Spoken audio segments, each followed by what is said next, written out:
Cricket league രണ്ടാം സീസണിന് ആവേശോജ്വലമായ തുടക്കം. സീസണിന് മുന്നോടിയായി നടന്ന സൗഹൃദ മത്സരത്തിൽ സഞ്ജു സാംസൺ നയിച്ച KCA സെക്രട്ടറി 11 തകർപ്പൻ ജയം.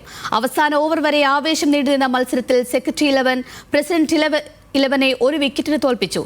സഞ്ജു സാംസൺ നേടിയ അർദ്ധ സെഞ്ചുറിയാണ് ടീമിനെ വിജയത്തിലേക്ക് നയിച്ചത്.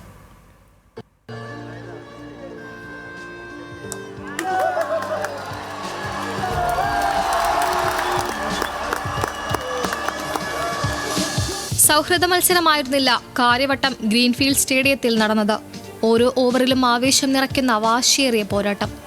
സച്ചിൻ ബേബിയുടെ പ്രസിഡന്റ് 11 വീഴ്ത്തി സഞ്ജുവിന്റെ സെക്രട്ടറി 11. 185 റൺസ് ലക്ഷ്യത്തിലേക്ക് ബാറ്റെടുത്ത സെക്രട്ടറി 11 വിഷ്ണു വിനോദ് നേടിയ അതിവേഗ അർദ്ധ സെഞ്ചുറിയോടെ ഉജ്ജ്വല തുടക്കം.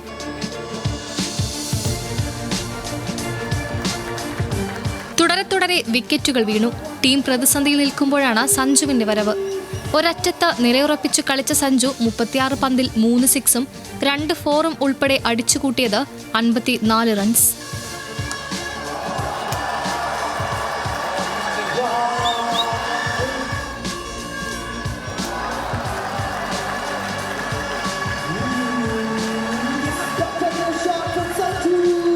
അവസാന ഓവറിൽ വേണ്ടിയിരുന്നത് 7 റൺസ്. 3-ാം പന്തിൽ ജയത്തിനരികെ സഞ്ജു വീണു. 4-ാം പന്തിലെ സിക്സറോടെ കളി കൈയിലാക്കി ബേസിൽ തമ്പി.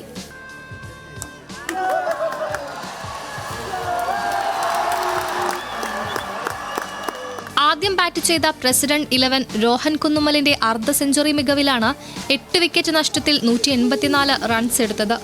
ഏഷ്യ കപ്പിന് മുന്നോടിയായുള്ള തയ്യാറെടുപ്പായി മത്സരമെന്ന സഞ്ജു സാംസൺ. മാച്ച് എപ്പോഴും സെന്റർ വിക്കറ്റിൽ ഇത്രയും ലൈറ്റ്സിന്റെ അണ്ടറിൽ മാച്ചസ് കിട്ടുന്ന വലിയ ഒരു പ്രാക്ടീസ് തന്നെയാണ്. നല്ലൊരു മാച്ച് പ്രാക്ടീസ് ആയിട്ട് കാണുന്നത്. പിന്നെ അതിനെക്കാട്ടിയും നമ്മളൊരു ടീമിന്റെ ഭാഗമാകുമ്പോൾ ഇത്രയും വലിയൊരു തുകയ്ക്ക് ഓപ്ഷനിൽ എടുത്തിരിക്കുമ്പോൾ നമ്മുടെ റെസ്പോൺസിബിലിറ്റി ഉണ്ട്. നമ്മുടെ ബെസ്റ്റ് കൊടുക്കുക, ടീമിനെ ജയിപ്പിക്കാൻ നോക്കുക. അപ്പോൾ എൻ്റെ സൈഡിൽ നിന്ന് എനിക്ക് പറ്റുന്നത് മാക്സിമം ചെയ്യും. കാര്യവട്ടം ഗ്രീൻഫീൽഡ് സ്റ്റേഡിയത്തിലെ നവീകരിച്ച ഫ്ലഡ് ലൈറ്റിന്റെ ഉദ്ഘാടനത്തിന് ശേഷമായിരുന്നു KCL താരങ്ങളെ കോർത്തിണക്കിയുള്ള സൗഹൃദ മത്സരം. ഓഗസ്റ്റ് 21 മുതലാണ് രണ്ടാം സീസണിലെ KCL മത്സരങ്ങൾക്ക് തുടക്കമാകുന്നത്. ന്യൂസ് മലയാളം, തിരുവനന്തപുരം.